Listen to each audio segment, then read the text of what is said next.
Ada 800 lebih ayat-ayat kauniyah yang berhubungan dengan kesehatan yang sebenarnya ada dalam Al-Quran, yang mungkin saat ini belum banyak dibahas oleh para asatidz ya, atau mungkin para ustadz-ustadz, yang sebenarnya di situ kita bisa mendapatkan banyak sekali informasi-informasi tentang bagaimana cara-cara hidup sehat.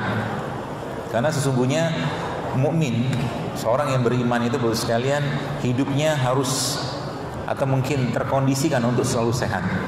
Kalau seandainya dia tidak sehat, ada hal-hal yang berhubungan dengan Al-Quran ataupun petunjuk Nabi SAW yang dia langgar. Ya, semakin kita mengenal itu, maka semakin kita akan mendapatkan keyakinan bahwa memang banyak sekali tanda-tanda kebesaran Allah yang dia tunjukkan. Kalau kita lihat mungkin di depan ini saja, ini ada anggur, ya, anggur yang tersusun begitu indah seperti ini. Siapa yang menyusunnya? Kan Allah. Ya, petani pun nggak mampu menyusun seindah ini. Kalau kita lihat pisang dengan tandanya, dengan buahnya, dengan pohonnya, dengan lipatan-lipatan kulit atau batangnya, Allah semua menyusun. Ya. Manusia tidak ada kuasa sama sekali. Bahkan ketika Anda makan makanan seperti ini, dan ketika katakanlah anggur seperti ini kita makan dan masuk ke tenggorokan, saat dia masuk ke tenggorokan tadi dan tertelan ke dalam badan kita, maka sudah tidak ada kuasa lagi kita di sana. Anggur itu akan masuk ke tenggorokan, kerongkongan, sampai ke usus besar, usus kecil, segala macam gitu kan, sampai ke bagian pencernaan kita ataupun bagian rektum kita, itu Allah semua yang urus gitu kan. Ya. Jadi kita semakin merasakan bahwa memang begitu besar kasih sayang yang Allah berikan kepada kita semua. Dalam rangka apa? Dalam rangka sang hamba tadi bisa melaksanakan ibadah atau ketaatan kepada Allah. Hidup sehatnya kita bagi seorang beriman adalah bentuk atau mungkin hasil dari ketaatan. Orang-orang yang beriman, Bapak sekalian, yang menjaga imannya nggak mungkin mau makan berlebihan. Orang-orang yang beriman dan menjaga imannya tidak akan mungkin dia mau makan yang tidak halal. Orang-orang yang beriman dan menjaga imannya tidak akan mungkin makan yang tidak sehat. Kenapa? Karena Allah telah menciptakan dirinya atau badannya dengan sangat sempurna. Ya. Kalau sudah tahu sempurna seperti itu, maka jangan dirusak. Kita semua sudah tahu mana yang sehat, mana tidak sehat. Kita semua sudah tahu. Kita tahu soda itu nggak sehat, ya. Kita tahu mungkin sebuah gula pasir yang sering saya sebutkan itu juga nggak sehat, ya. Amerika Serikat salah satu negara yang pasca mereka begitu luar biasa penggunaan gula pasirnya, ya, itu ternyata angka endemis, ya, epidemik seperti itulah bahasa saya lupa. Jadi intinya adalah angka penyakit-penyakit degeneratif atau penyakit-penyakit berat itu meningkat drastis. Sekarang di sekitar kita banyak sekali produk-produk makanan yang berbasiskan gula pasir. Itu baru satu saja. Orang tua kita zaman dulu, ya, mereka minum tehnya teh tawar, kopi pahit. Mereka pagi-pagi katakanlah makannya makan ubi rebus, singkong rebus gitu kan. Nggak terlalu banyak hal-hal yang mengalami pengolahan, ya. Sehingga rata-rata usia-usia mereka dan kalau mungkin ibu-ibunya juga subur gitu kan. Kenapa? Tidak banyak kontaminasi. Ya, orang tua saya mungkin ayah saya dia sampai sekarang mungkin kalau bisa dihitung jari mungkin belum pernah juga makan nugget gitu. Makan pizza aja nggak pernah. Umurnya 82 tahun ya masih sehat, alhamdulillah, semoga Allah jaga beliau. Kaki sedikit sakit itu biasalah orang tua 82 tahun loh sekalian. Dan yang luar biasa lagi saya bandingkan dengan adiknya beliau, ya, dia paling tua dan punya 2 adik lagi dengan usia yang jauh lebih muda dari beliau. Itu adiknya tampak lebih tua dari beliau. Rahasianya apa? Karena beliau sendiri tidak pernah tidak pernah, kalau mungkin bahasa kita tuh nggak pernah resek dengan hidup gitu kan. Resek itu maksudnya nggak mau ikut campur urusan orang gitu kan. Dia banyak senyum, dia ada canda-candanya gitu kan, seperti itu. Dan itu rahasia. Di mana Di mana Islam mengajarkan bahwa kesehatan kita itu bermula dari kesehatan emosi, hati atau perasaan. Seseorang yang marah, yang pernah saya baca dalam sebuah buku, seseorang yang marah 2 menit saja dia marah itu bisa menurunkan imunitas dia beberapa jam ke depan. Marah gitu kan. Dan marah itu bagian dari penyakit hati sebenarnya. Kalau orang sering-sering marah ya cepat mati. Makanya terus dikit-dikit marah. Apalagi sekarang bukan hanya marah, tapi banyak orang yang baperan. Baperan itu mungkin ya apa ya, ngomong sedikit tersinggung, ini tersinggung. Tanda-tanda orang baper kadang-kadang saya sering ala-ala saya gitu kan. Tanda-tanda orang baper itu ya mudah banget left group. Mudah banget left group. Paham maksud? Dia ngomong sedikit left group, semua left. Tinggal di hutan saja kalau gitu. Ya. Apalagi Islam memberikan pedoman yang sangat jelas. Kalau ada orang ngomongin kita, gibah kita, fitnah kita, gibah lah misalkan. Kalau gibah itu kan yang nggak benar diomongin, terus kita nggak, yang kalau gibah yang diomongin itu nggak benar dan kita nggak suka gitu kan. Terbalik. Kalau gibah yang diomongin itu benar atau tidak benar? Benar. Ya. Dan kita nggak suka, itu udah dosa besar gitu Pak. Kalau fitnah nggak benar kan yang diomongin. Dua-duanya dosa besar. Makanya Imam Hasan Al-Basri ketika ada orang memfitnah beliau, itu beliau kasih hadiah suatu tangkai kurma yang terbaik.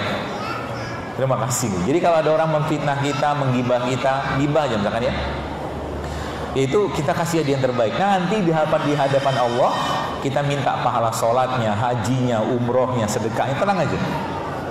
Ya, jadi kalau ada orang kajian belum mulai, pertanyaan sudah datang. Luar biasa. Ya, jadi kalau ada orang fitnah kita, gibah kita, ya anteng-anteng aja lah. Ya, faiza khatabahumul jahilun qaulu salama. Salam perdamaian untuk Anda. Silakan omongin. Ya. Itu bentuk kita menjaga hati. Jadi kalau orang jadi setan, kita jangan ikut-ikutan jadi setan.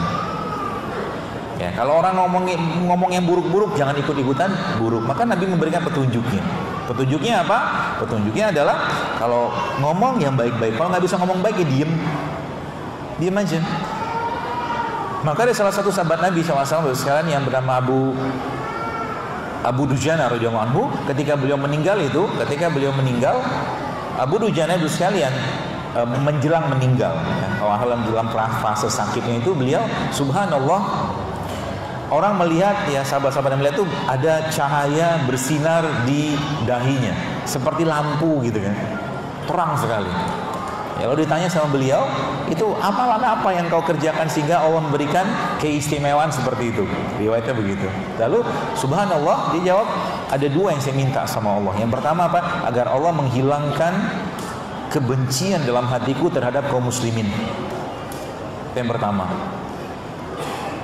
Dan kedua adalah dia bilang, saya minta kepada Allah agar saya tidak ikut campur urusan orang gitu kan.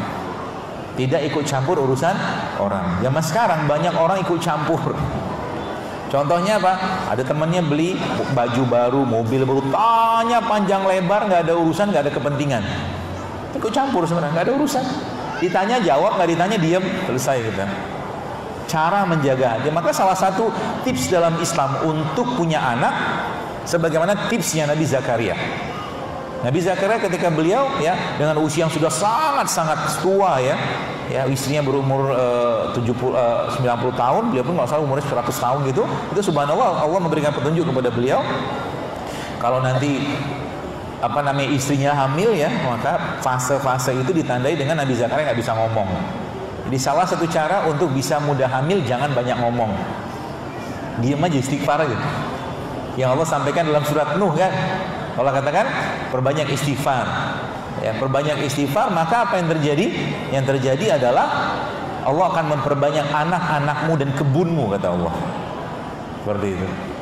Jadi Imam Hasan Al-Basri juga pernah disebutkan sebuah riwayat, ketika ada orang bertanya kepada dia, yang satu tanya, ini bisnis saya sudah lama nggak berhasil berkembang gitu kan. Terus Imam katakan, jadi orang konsultasi sama beliau. Lalu dia katakan, perbanyaklah istighfar.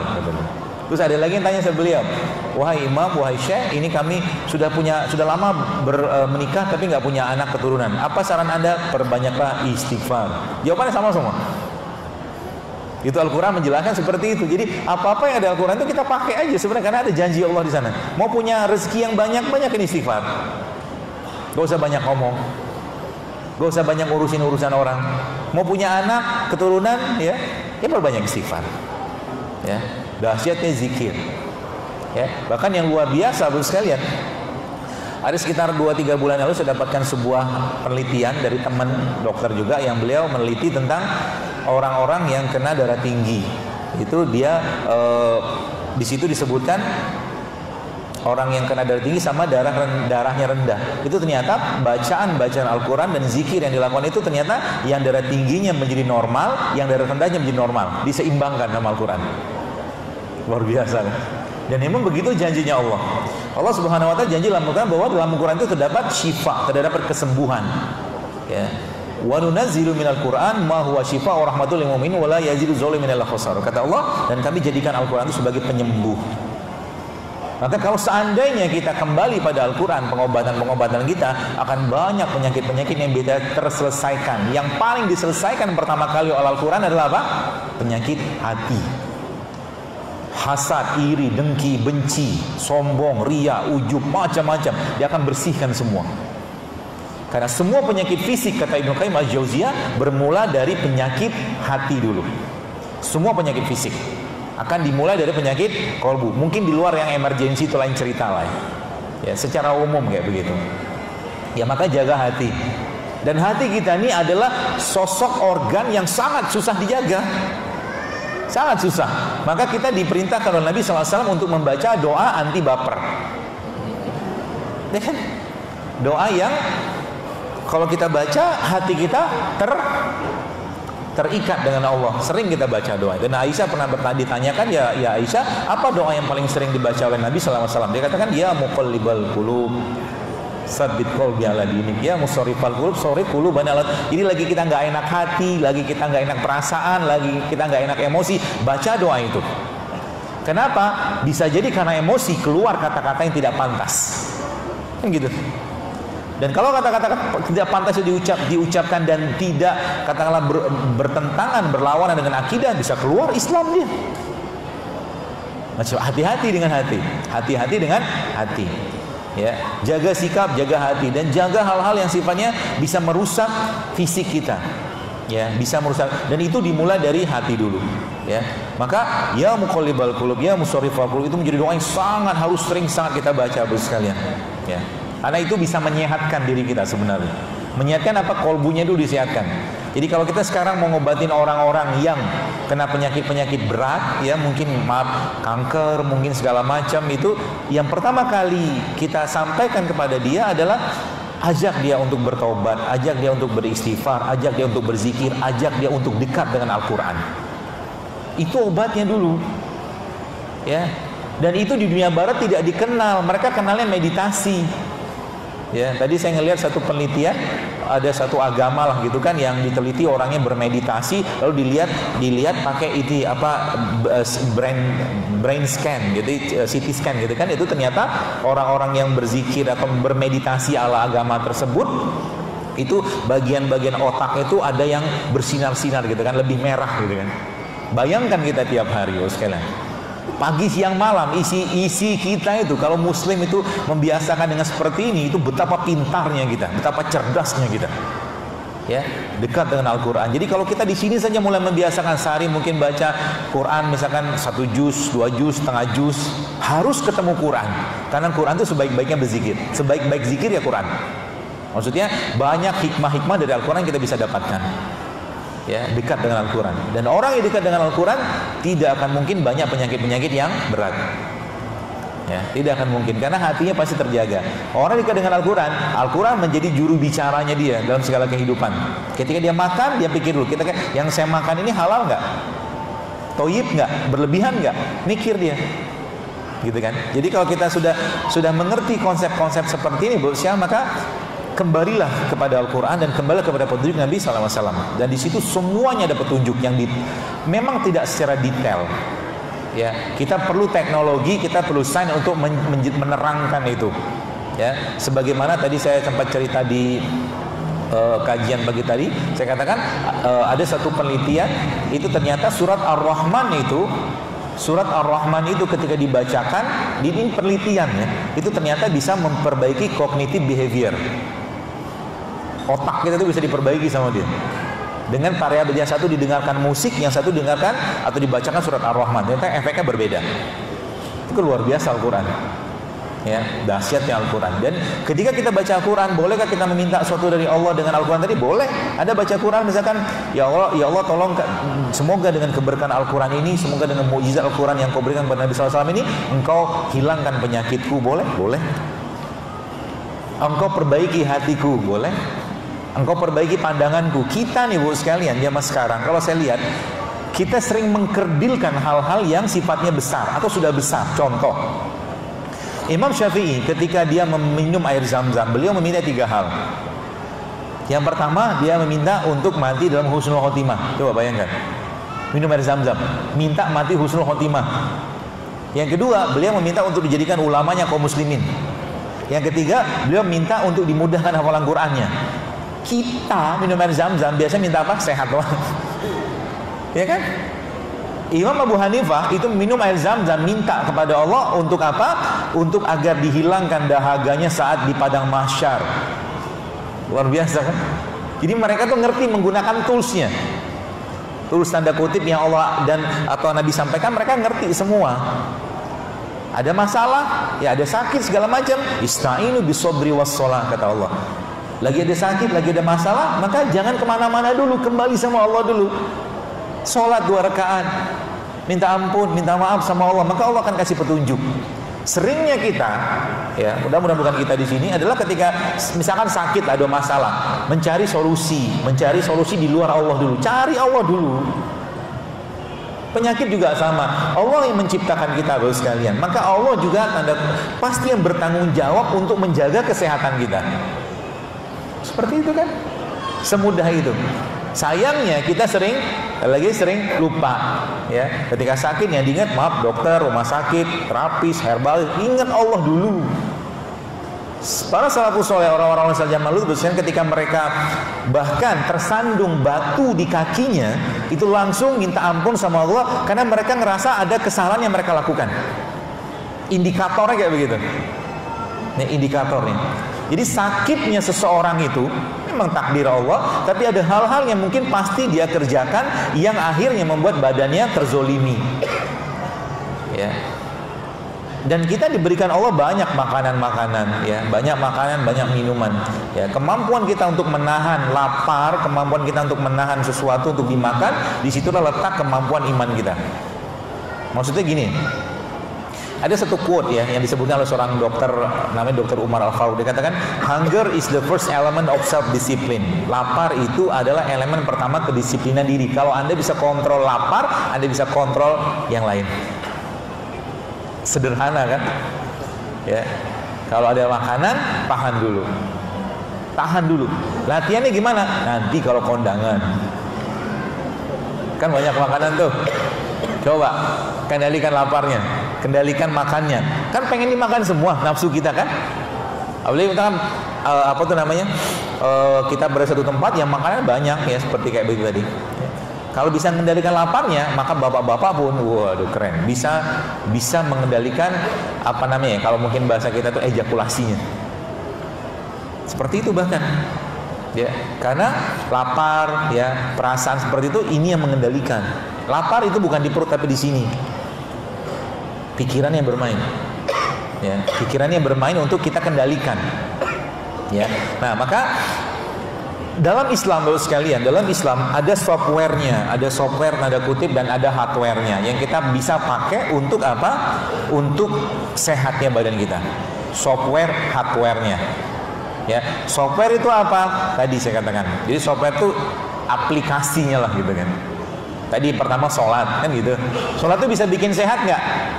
Baik. Semua syariat dalam Islam, pahami baik-baik. Semua syariat dalam Islam itu sebenarnya bikin sehat semua. Tapi kita tidak mengerjakannya untuk sehat karena itu ketaatan, kewajiban kita kepada Allah. Jadi jangan dipelintir. Sholat bikin sehat, jelas bikin sehat.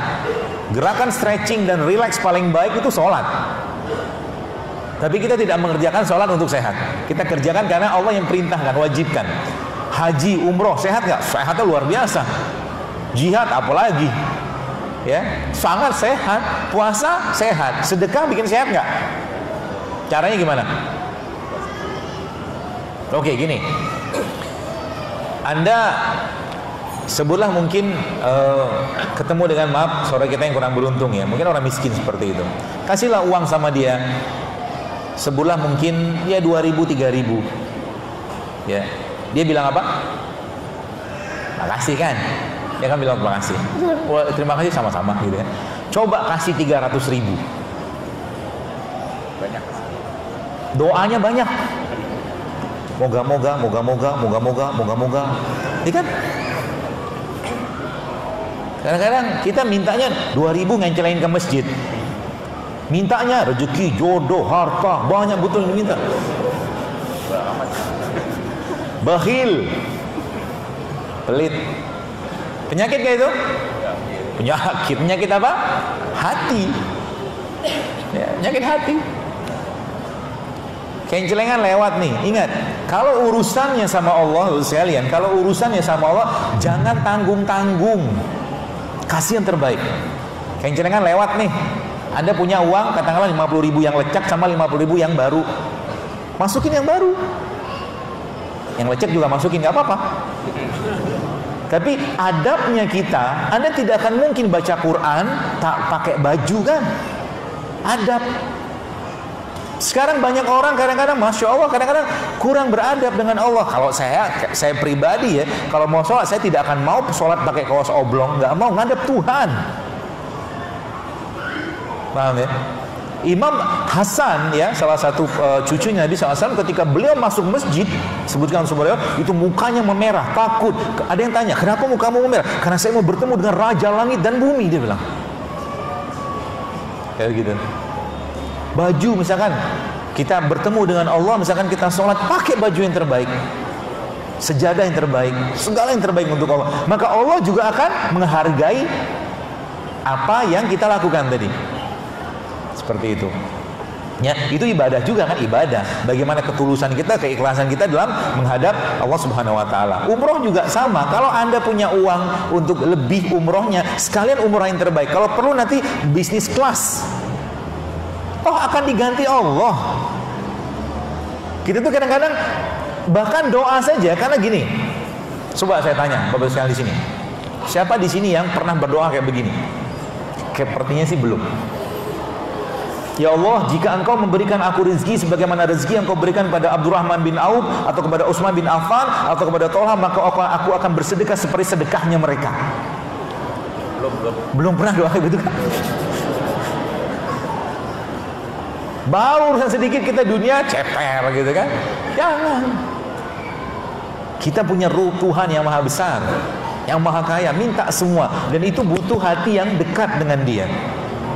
Ya, penyakit, betapa mudahnya Allah sembuhkan penyakit Nabi Ayub, 20 tahun sakit Nabi Ayub. Allah dengan kuasa Allah bilang sama Nabi Ayub, Allah firmankan, wahai Ayub, mandikanlah badanmu, basuhi badanmu dengan air yang ada di bawah tempat tidurmu, ada mata air, dan seketika Allah sembuhkan. Nabi Ayub pun 18 tahun sakit. Apa Nabi Ayub ngomong sama Allah, ya Allah sembuhkan sakitku? Enggak. Nabi bilang apa? Ayub alaihissalam bilang apa? Dia bilang apa? Beliau bilang seperti ini, Rabbi anni masanyad duru anta arhamur rahimin. Kata Nabi Ayub, ya Allah aku sakit. Apa Allah nggak tahu Nabi Ayub sakit? Tahu. Tapi itulah adabnya Nabi Ayub. Bagaimana Nabi Ayub itu sekalian begitu manjanya dengan Allah, dan seketika Allah kabulkan doanya. Apa susahnya Allah menghilangkan hipertensi? Apa susahnya Allah menghilangkan darah tinggi atau mungkin diabetes atau penyakit-penyakit beratannya? Mungkin yang masalahnya bukan di penyakitnya. Allah begitu mudah hilangkan itu. Tapi masalahnya si hamba ini sudahlah sakit, baca Quran nggak mau, zikir nggak mau, sholat masih telat. Kayak gitu kok minta sembuh, bisa gitu lah bahasa kita. Pasti Allah kasih sembuh yang jelas. Tapi tunggu waktunya dulu. Sampai apa? Sampai air mata itu menetes. Sehingga nanti kalau kita sudah sampai pada titik itu, kita akan mengatakan, kalaulah sakit, kita akan berkata sama Allah, ya Allah, kalau sakitku ini membuat engkau ridho, dan dengan ini kau gugurkan dosa-dosaku, maka aku ikhlas, aku ridho ya Allah, sampai aku bertemu denganmu. Kan asik doa kayak begitu. Maka sehatnya kita harus menjadikan kita lebih taat. Mumpung Anda sehat, maka jangan jauh-jauh dari ketaatan. Gitu loh. Dan ketika orang sudah sakit, sebenarnya yang Allah minta, orang lagi sakit tidak mungkin diajakin, katakanlah misalkan orang lagi sakit, kita ajak dia untuk berpikir yuk ke Waikambas yuk, atau ke pantai Krui atau segala macam, nggak mungkin mikir kebituan. ya kan? Mumpung sehat, perbanyak atau tingkatkan ketaatan. Dan semakin banyak yang kita kerjakan Bapak sekalian untuk Allah secara bonusnya, atau kan orang lain nggak kerjakan, kita kerjakan. Contoh, misalkan let's say mungkin maghrib sini jam 17.50 lah misalkan. 17.50 maghrib. Orang datang kadang-kadang 17.55. Anda datang 17.30, duluan ketemu Allah. Itu saya katakan bonusnya. Orang tidur, kita malah bangun malam hari, sholat. Luar biasa kan? Orang makan, kita puasa. Orang nggak sedekah, kita sedekah. Itu banyak nanti bonusnya. Dan itu akan menjadikan doa-doa kita akan mustajab, akan dikabulkan oleh Allah Subhanahu wa ta'ala.